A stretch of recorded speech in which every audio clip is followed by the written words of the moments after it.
Holden Barrett arrived at Mercer Sterling Motors in work clothes, grease still faint under his fingernails, standing among men in expensive suits who looked through him rather than at him. Celeste Mercer, acting CEO of one of the most formidable automotive dynasties on the East Coast, stared across that private garage and let a cold smile settle on her face. "Fix this old Rolls-Royce," she said, loud enough for the entire board to hear, "and the company's yours." She was certain it was safe. The car had been dead for 17 years, and every specialist she had paid had walked away empty-handed. But Holden, crouched beside it, listened for 3 seconds, made one small adjustment beneath the hood, and the engine answered. Stay until the end, because that engine did not just start. It unlocked the real will of an entire empire. Barrett Classic Works occupied a corner of a long industrial strip on the south side of Boston, 3 bays wide. A concrete floor darkened by years of oil, and a hand-lettered sign above the roll-up doors that Holden had painted himself when he opened the place 6 years earlier. The walls held tools on pegboard, calendars from auto parts suppliers, and between the second and third bay, a row of crayon drawings, detailed, surprisingly accurate renderings of classic cars made by a 9-year-old who had learned the difference between a silver cloud and a silver shadow before she learned her multiplication tables. Holden had framed 2 of them. The others he rotated. On the morning that would change everything, Holden was on his back beneath a 1952 Packard Clipper, working a rusted exhaust, fitting loose with a breaker bar, and the particular patience that only develops in people who have spent years listening to things that refuse to cooperate. His daughter Maddie sat nearby on an overturned milk crate doing homework, her backpack propped against a tire. They had a routine. Holden worked, Maddie worked beside him, and around 11 one of them made sandwiches.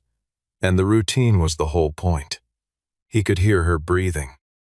That had been enough for 6 years. Holden had not always worked in a 3-bay garage. Before Maddie was born, and before her mother Claire got sick, he had been recruited twice by restoration shops in New England that charged 6 figures per project and kept 3-year waiting lists. He had turned them both down, and then Claire had gotten sick, and then she was gone, and the question of where to work had become less interesting than the question of how to stay close to the child who needed him. The garage suited that arrangement. Maddie could sit on the crate. She could draw on the walls. It was a quiet life, and he had built it deliberately.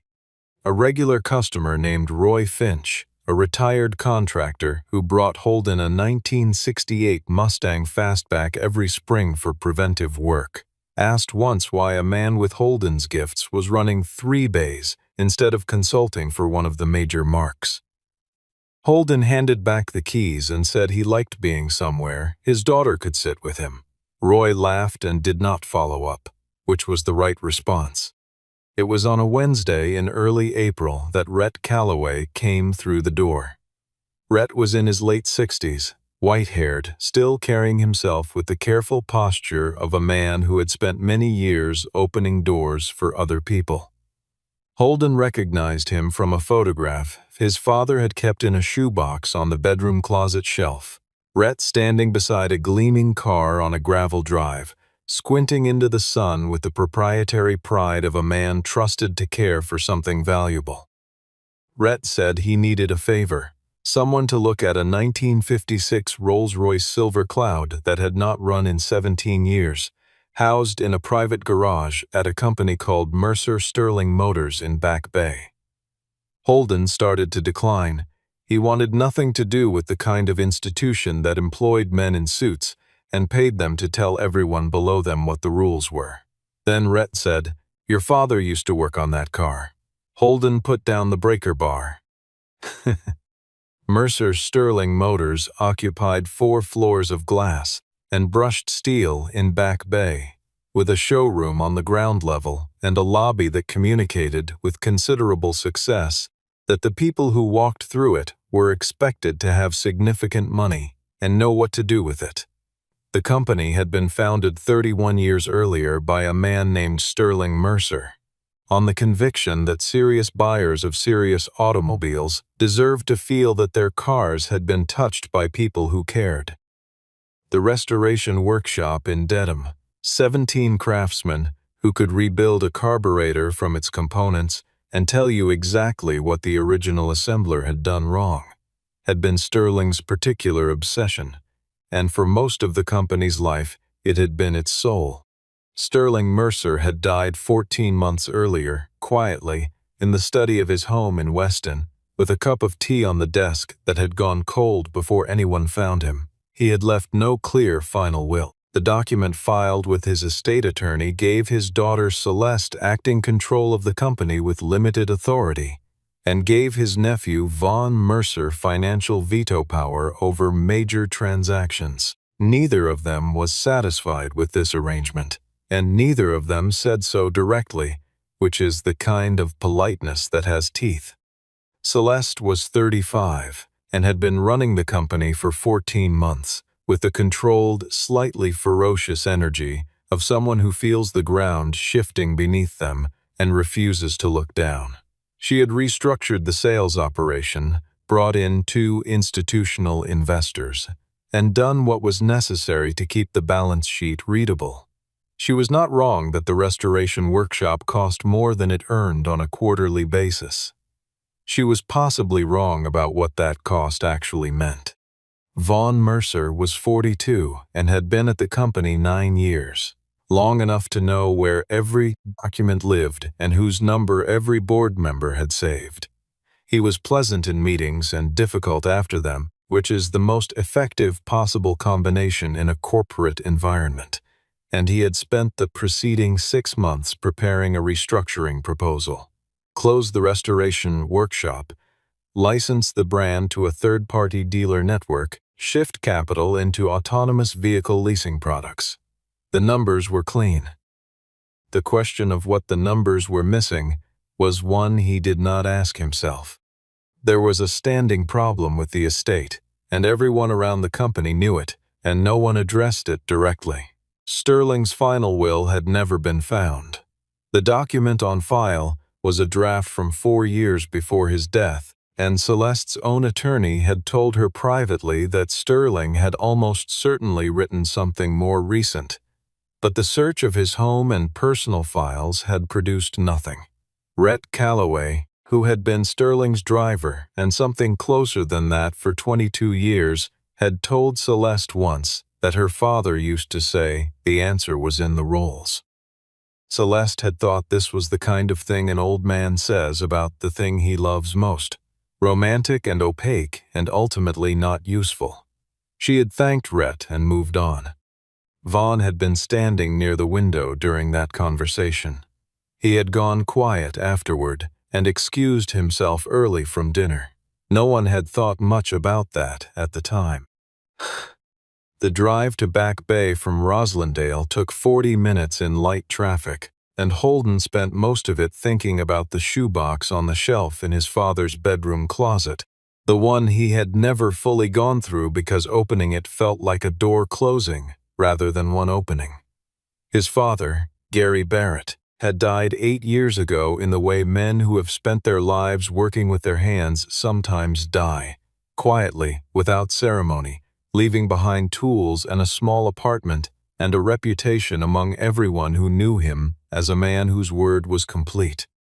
Mercer Sterling Motors was not what he had expected. He had expected a dealership. What he found was closer to a financial institution that happened to sell vehicles, a building that expressed in architecture what it believed about its own importance. The receptionist at the front desk looked at his work shirt, looked at the canvas bag on his shoulder, and had already begun redirecting him toward the service entrance when Rhett appeared at her elbow and said, quietly, that Mr. Barrett was expected. The look she gave Holden as Rhett led him toward the elevator was not hostile, only puzzled, the expression of someone encountering something that does not fit the available categories. They descended to the basement level, and the temperature dropped several degrees as the elevator doors opened on the private garage. The lighting was warm and slightly amber, the kind produced by fixtures that have been accumulating dust for years. And at the center of the space, under a canvas cover that Rhett pulled back with both hands and something near reverence, was the car.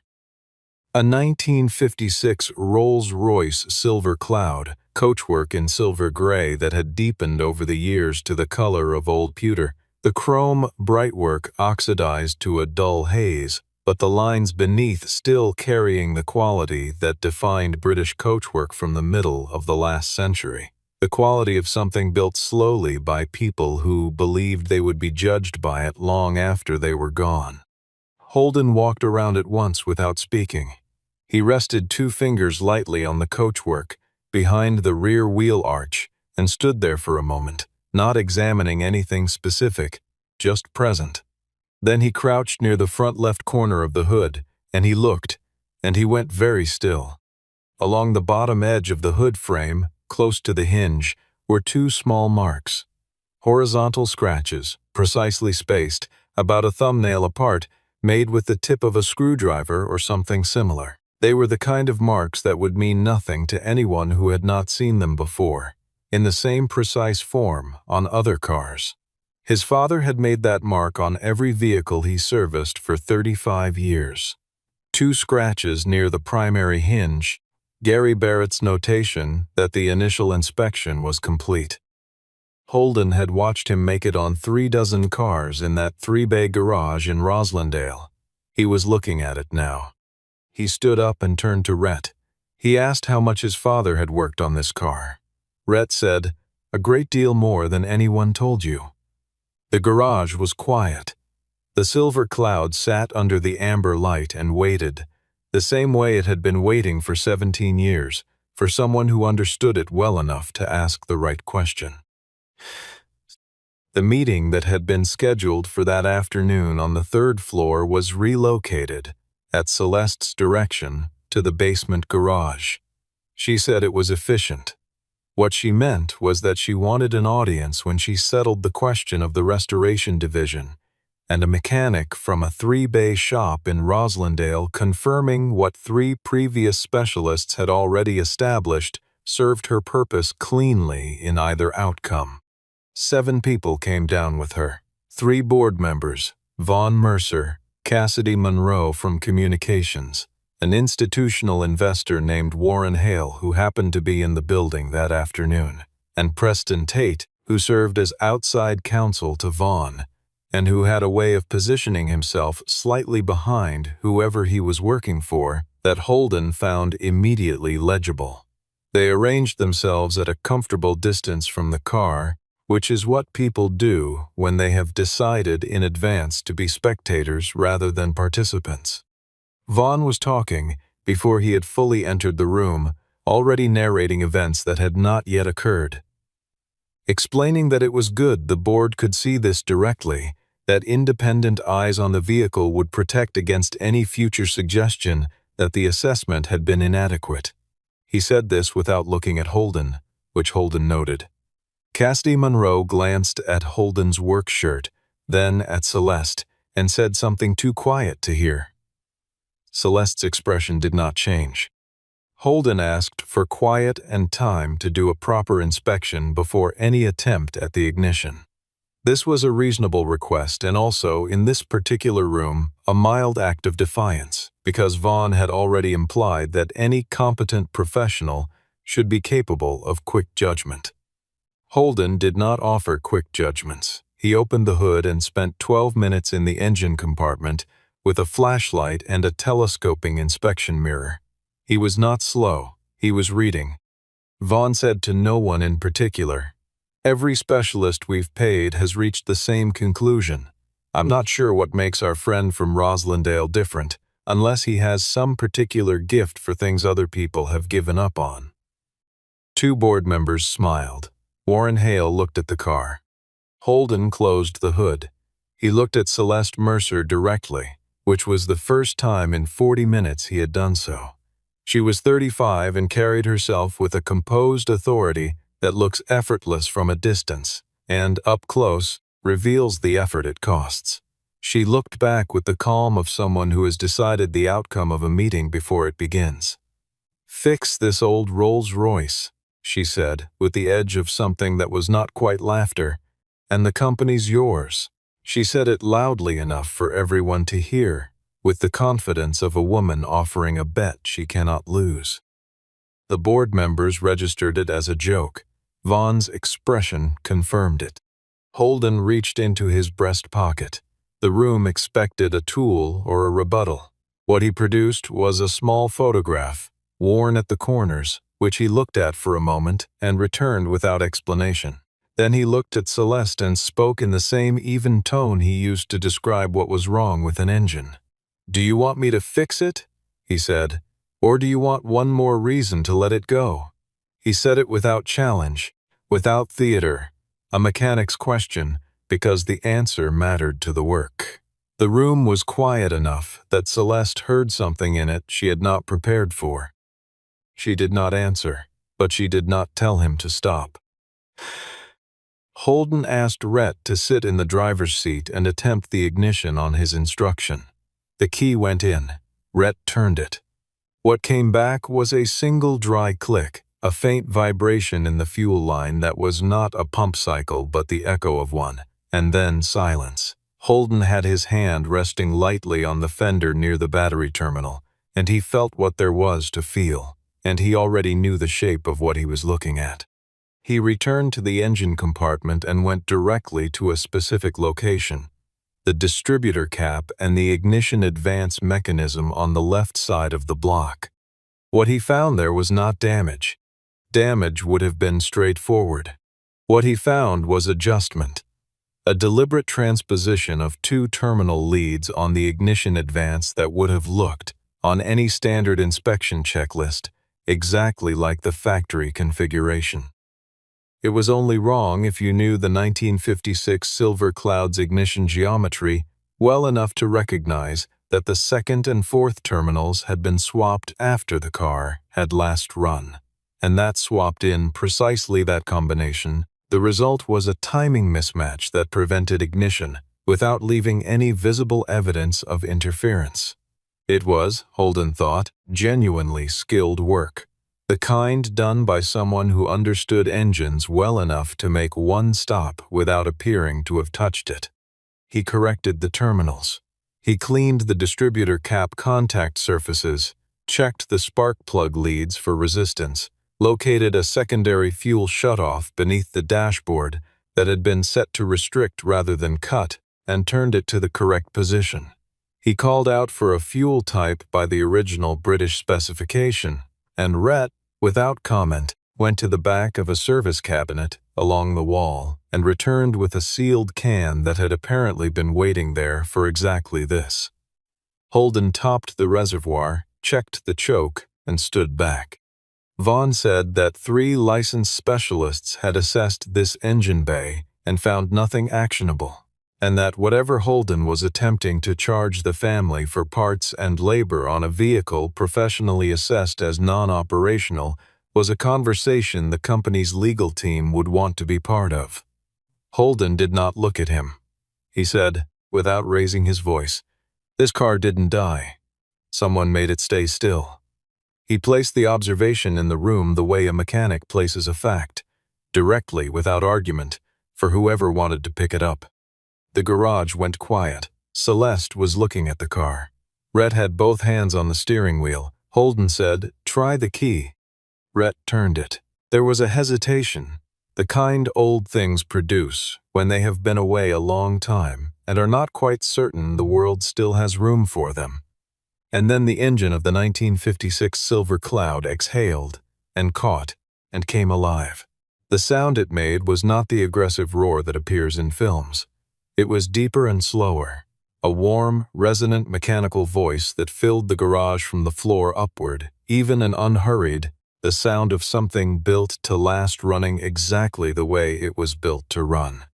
Rhett Calloway bowed his head over the steering wheel, and his shoulders moved in a way that made clear he was crying, and he felt no need to explain or conceal it.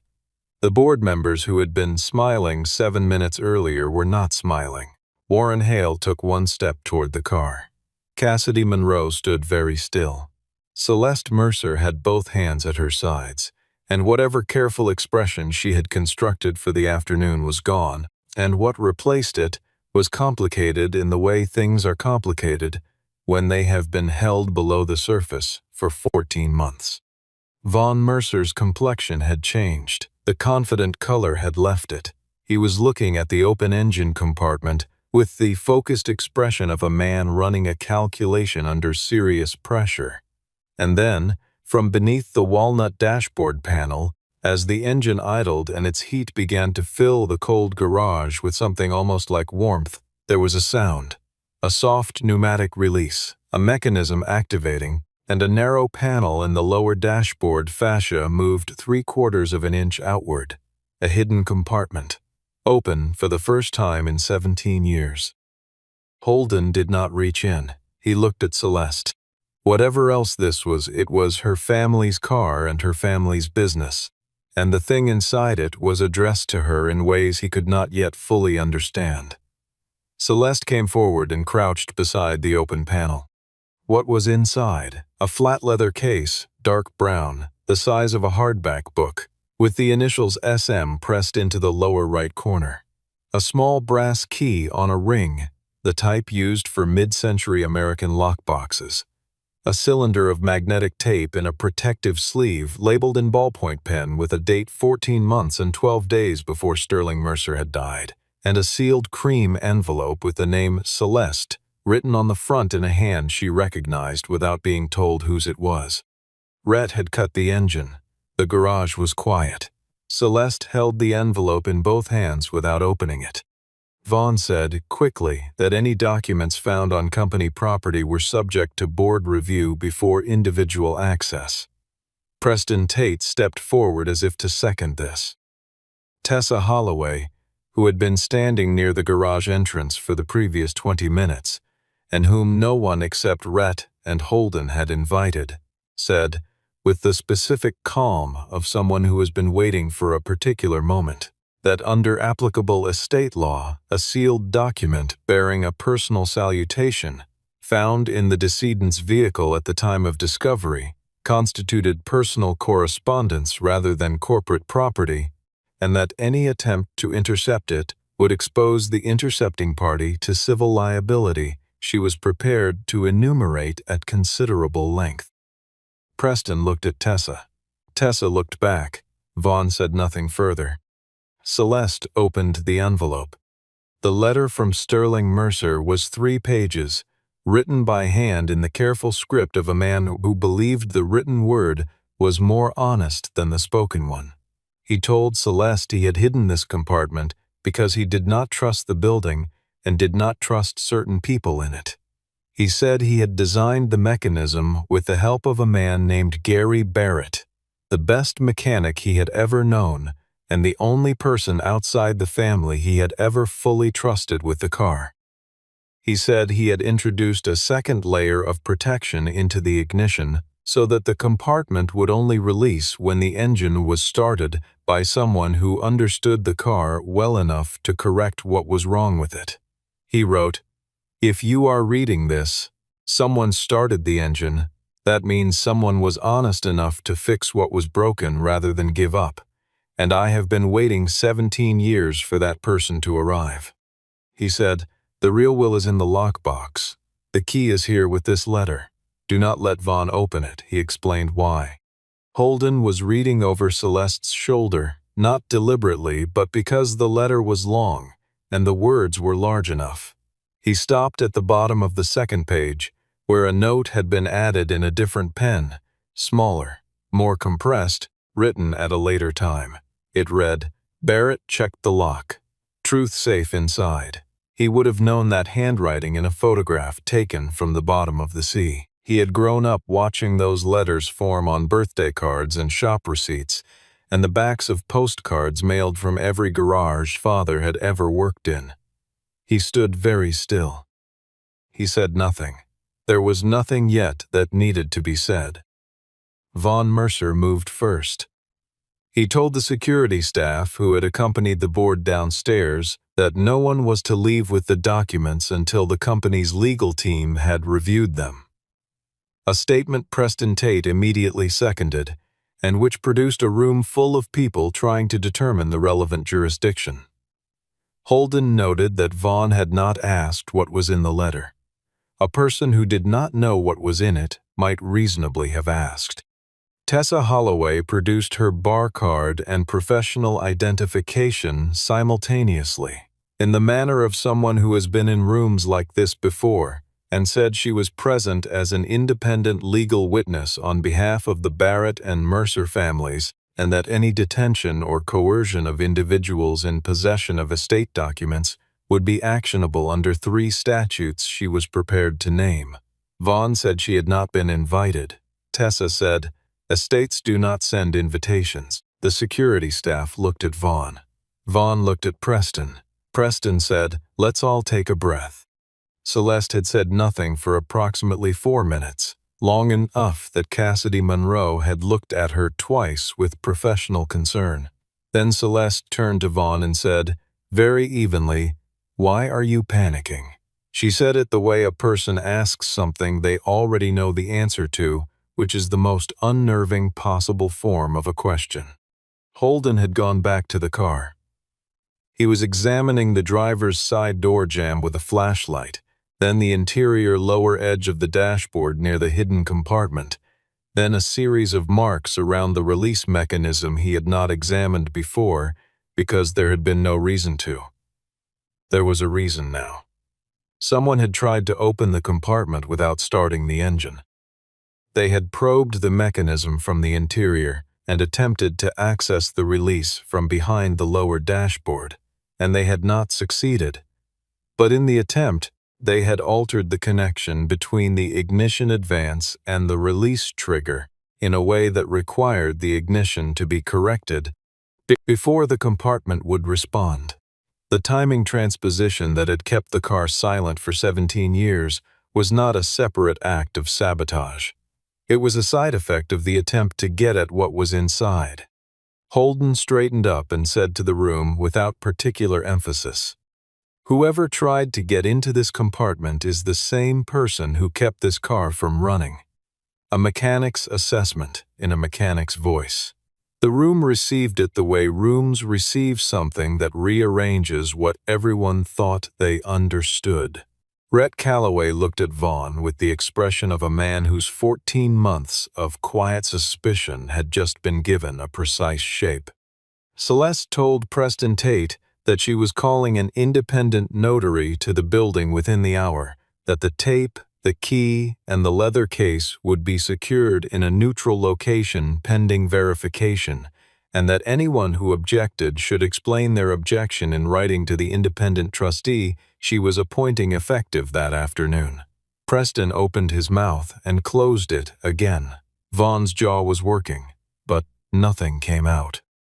He had built his position on 3 assumptions: that the car would never start, that the compartment would never open, and that the letter would never be read. And all 3 had failed in the same 2 hours, and he was now a man standing on ice that has already cracked, still deciding whether to run. The independent notary arrived at 5:15. By 5:40, the group, reduced to Celeste, Holden, Rhett, Tessa, Vaughn, and Preston Tate, with 2 neutral witnesses, was seated in a conference room at Harmon and Slade, an estate law firm on Tremont Street whose associate, a composed woman named Naomi Pierce, had rearranged her evening without apparent difficulty. The leather case sat at the center of the table. The tape cylinder sat beside it in its sleeve. The brass key rested on a cloth napkin Naomi Pierce had provided. Tessa requested the recording be played before the lockbox was opened, arguing that an oral statement from the decedent would provide context for the written document. Preston objected that the authentication had not been established. Naomi Pierce said authentication could be provisional. Preston objected to that as well. Celeste said, "Play the tape." Sterling Mercer's voice in the recording was slower and more measured than most of the people in the room had known it in life. The voice of a man choosing his words carefully because he understood this might be the final version of himself that others consulted. He said he was well. He gave the date. He said he was making the recording because he did not trust the conditions under which a written will might eventually be read. He said that Vaughn Mercer had been identified, through the work of an independent financial investigator, as having moved $11 million in company assets into accounts controlled by shell corporations in which Vaughn held concealed interests, and that documentation had been provided under sealed instruction to Naomi Pierce. He said he had considered confronting Vaughn directly and decided against it, because men who have moved $11 million do not respond to confrontation by confessing and returning the money. He said, "I love this company the way you love something you built from nothing, which means I love its bones more than its balance sheet. The restoration workshop is the bones." He said, "The will in the lockbox gives Celeste full authority. There are 2 conditions. She must retain the restoration operation for no fewer than 10 years, and she must honor a bequest to the Barrett family, specifically to Gary Barrett or his lawful heir, of 15% of the non-voting preferential shares in Mercer Sterling Motors as recognition of a debt of trust that cannot be repaid in any other currency." The room was quiet for the length of time it takes a statement to settle into its full meaning. Vaughn's face had completed a journey from calculation to pallor to the specific blankness that settles on people when they understand that what they have done is no longer private. Preston Tate had stopped writing on his legal pad. Warren Hale, given a seat at Naomi Pierce's invitation, looked at the table. Holden looked at the tape cylinder.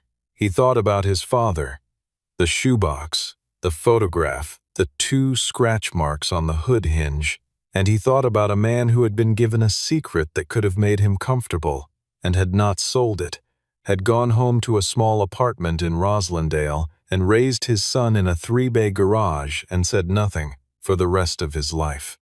The lockbox opened on the 3rd attempt. The lock was stiff from years in storage, and inside was the will. 22 pages, formally executed, notarized by Naomi Pierce's predecessor, dated 11 months and 4 days before Sterling Mercer's death. It said everything the recording had said it would say. 15% of the preferential shares, in the name of Gary Barrett or his lawful heir. The heir was Holden. The shares came with a seat on the Restoration Advisory Council and a consultative vote on any decision affecting the workshop. Vaughn said he would contest the will on grounds of diminished capacity. Tessa said the sealed file Naomi Pierce was now opening would make that difficult.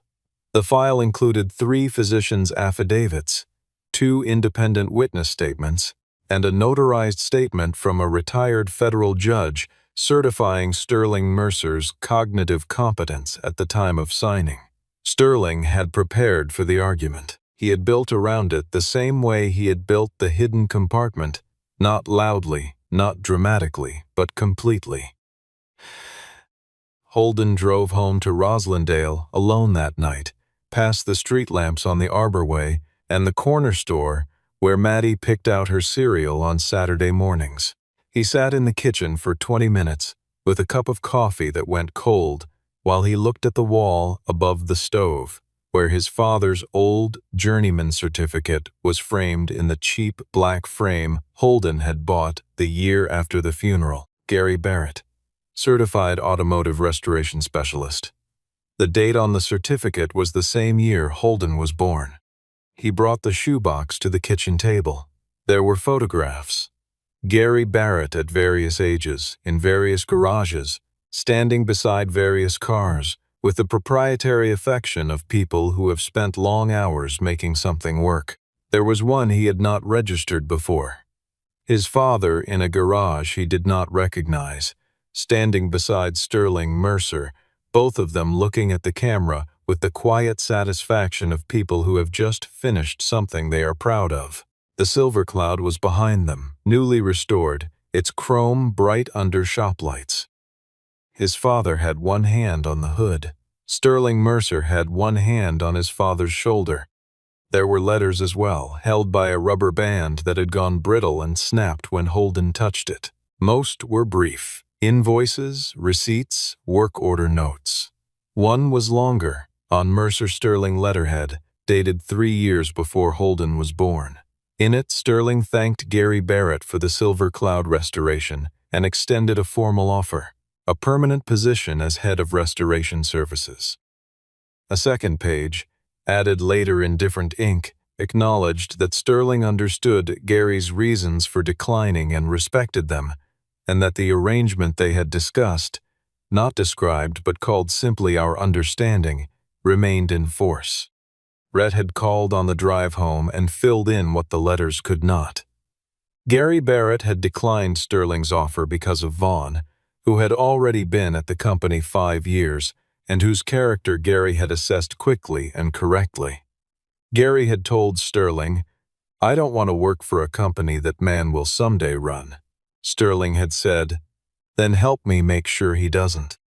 So Gary had helped design the compartment in the Silver Cloud, set the locking mechanism, noted his work in the margin of Sterling's personal letter, and gone home to Roslindale and kept it to himself for the rest of his life. Holden called Maddie in from her room. She sat cross-legged in her chair across from him, and he told her what she needed to know in the version a 9-year-old could carry: that her grandfather had done something important a long time ago, something honest and difficult, and that it had mattered enough that people were still feeling it today. Maddie thought about this. She asked if they were going to be rich. Holden considered the question seriously, the only way he knew how to take her questions. He said, "Probably a little more comfortable than before. But more important than that," he said, "is that your grandfather was not a coward when it counted." Maddie appeared to find this satisfactory. She went back to her room and added a silver cloud to the series of drawings on her wall, working from memory with a determination that reminded Holden, not for the first time, of his father. The emergency board meeting was called for 9 o'clock the following Thursday. Vaughn Mercer had 8 days to build his counter-argument. Tessa Holloway had 8 days to build the case against it. The difference in their preparation showed from the first minute.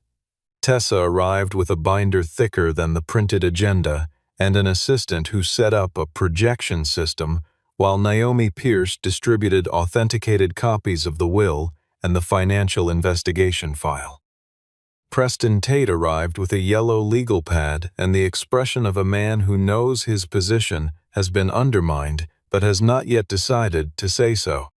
Vaughn opened by arguing that no document produced under these circumstances, retrieved from a vehicle of uncertain condition by a person with no standing in the company, could be considered properly authenticated without independent review. He said the tape could have been altered. He said Sterling's final months had been marked by significant personal stress that might have affected his judgment. He said he was not making accusations, only raising questions the board owed the company.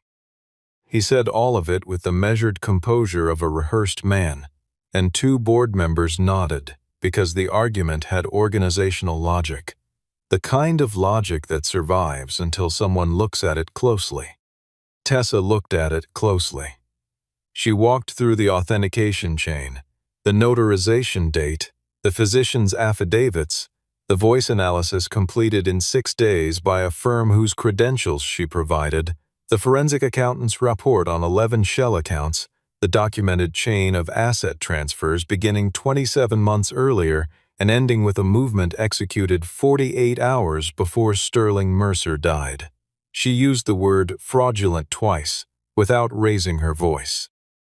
She noted that any challenge to the will would require discovery proceedings that would place the financial investigation file in the public record. Preston Tate wrote something on his legal pad and put his pen down. Holden had been asked by Celeste whether he wished to attend and had said yes in the tone he used for things he understood the importance of and did not particularly want to do. He wore a clean shirt. He sat at the end of the table near Rhett, in the chair farthest from Vaughn, and said nothing for the first 40 minutes. Several board members glanced at him during Tessa's presentation with the expression of people quietly revising a prior judgment without wishing to acknowledge it. Warren Hale did not glance at him. Hale watched him steadily from across the table, the closed look of someone deciding something. When Celeste invited Holden to address the board, he stood up. He had nothing prepared. He looked at the people at the table and said, "I'm not here to take anything from anyone. I came because a car had been kept quiet for 17 years, and I couldn't leave it that way. I think this company has been kept quiet in some of the same ways." He paused. "My father trusted that the right person would eventually fix what was wrong. I don't know if I'm the right person for much else, but I know how to listen to something that isn't running the way it should. I'm willing to do that here if it's useful." He sat down. Rhett had both hands flat on the table in front of him. Celeste was looking at Holden. Warren Hale made a note. The vote to suspend Von Mercer pending a full financial audit was 6-1, the dissenting vote being Preston Tate, whose vote, Naomi Pierce clarified without ceremony, was advisory rather than binding. Vaughn left the building that afternoon with the company's compliance officer, and the financial investigator Tessa had retained, both of whom had questions they wished to ask in a recorded environment. He did not speak on his way out. He had the look of a man who had been running a long calculation and had finally reached the last line.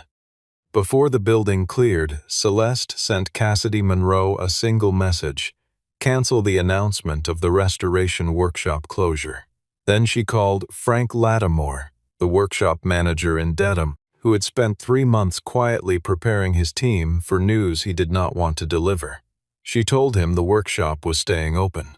Frank said, "I'll tell the guys." There was a quality in his voice that belongs specifically to relief that has been held in compression for a long time and has finally been allowed to expand. 3 days after the board meeting, Celeste found Holden in the basement garage.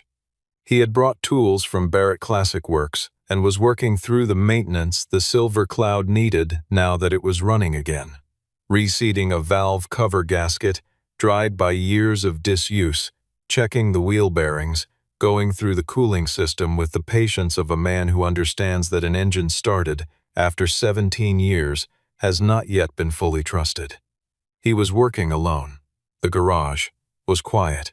Celeste came in and stood near the car without immediately saying what she had come to say. She had brought 2 cups of coffee from the cafe upstairs, which was either a gesture or a way of having something to hold. She offered one. He took it and set it on the workbench. She watched him work. Then she said, "I owe you an apology." He waited. "I said something in this room," she said, "that I said because I was certain I couldn't lose. I didn't think about what it communicated about how I saw you. I'm sorry for that." Holden straightened up and looked at her. "You're not the first person to look at what's on my hands before they look at my face," he said. "I stopped expecting otherwise a long time ago." He said it without bitterness, which made it land differently than bitterness would have. "But you're going to be managing people. Some of them will be better at the work than they are at looking like they belong in your room. I hope you'll look at them with your eyes open, not for my sake. This is already done for me, for theirs." Celeste was quiet for a moment. She said she had been running from her father's version of the company since the day he died, because from where she stood, it felt like a monument to someone else's priorities that she had been left to maintain without being given the authority to change. She had wanted to prove she could build something of her own. She had mistaken dismantling for building. Holden did not say anything to this. He listened the way he listened to engines, without interruption, letting the thing express itself at its own pace. She asked what he intended to do with his shares. He said what seemed right was to use the position not for income but for establishment, a training program based partly out of the Dedham workshop and partly partnership with a vocational school in Roxbury he had been connected with for 3 years. That would give young people from working neighborhoods a real path into automotive restoration. He said he thought it should be called the Barrett Mercer Restoration Academy. Not because he needed his name on anything, but because the story of how it came to exist was part of what it was teaching. That technical knowledge passed honestly from one pair of hands to another was a form of inheritance that could not be taken by anyone who did not understand what they were holding. Celeste said she would put it to the board with her recommendation. She said she was confident in the outcome. She was leaving when she stopped at the door without turning and said, "The first time her father let her sit in this car, she was 6 years old. He started the engine and she thought the whole building was purring. She stopped there and went back up the stairs. Holden turned back to the valve cover, and the garage was quiet, and the silver cloud sat ready in a way it had not been for a very long time. By the time the leaves changed and the first cold came off the harbor, Mercer Sterling Motors had changed in ways that showed in the building itself. The workshop in Dedham had 3 new apprentices, a Restoration Commission waiting list grown to 18 months, and a glass-fronted display case in the lobby holding tools and photographs from the company's founding years that Sterling Mercer had kept in storage because no one had thought to ask for them. The photograph on the left side of the case showed Sterling and Gary Barrett standing beside the silver cloud under bright shop lights, both of them looking at the camera with the quiet satisfaction of people who have just finished something they are proud of. Nobody moved it. Von Mercer's situation was resolved through channels that move less dramatically than a board meeting. The financial investigation produced its report. The report was referred to the appropriate authorities, and Preston Tate declined to represent him in the resulting proceedings, apparently after reading the forensic accountant's summary a second time. The board appointed a new chief financial officer in October, a woman named Brooke Ellis, who had spent 12 years in automotive finance, and who, on her first day, read the restoration workshop's ledgers and said the margins were acceptable if you accepted that some things have value that does not appear in quarterly numbers. Celeste liked her from the first conversation.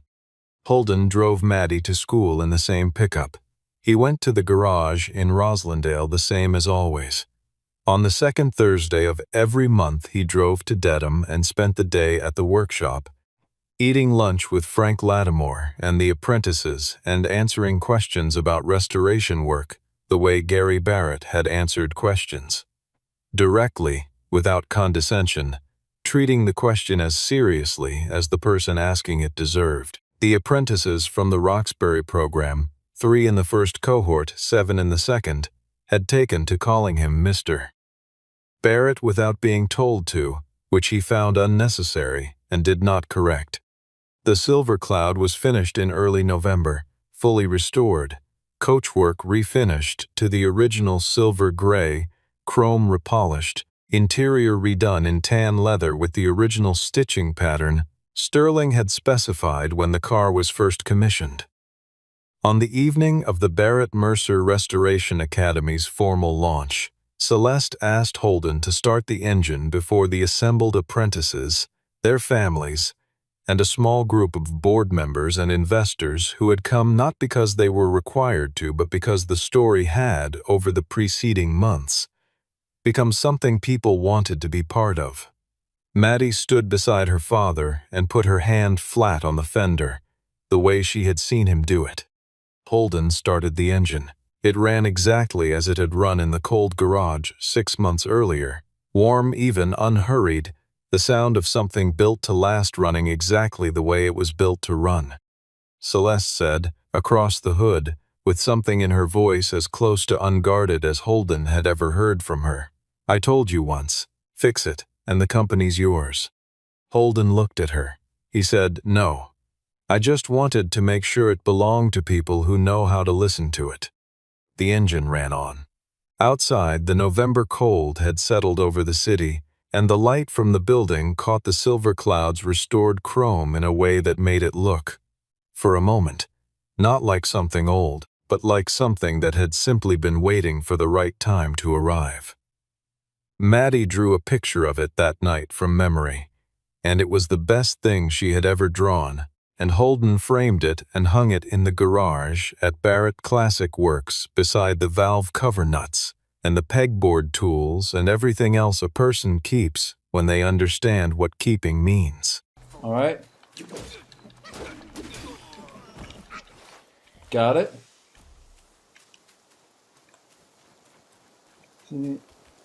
Just ignore Big Blue Boss. True. It's going to be around this way, I think. I believe so. Oh, shoot.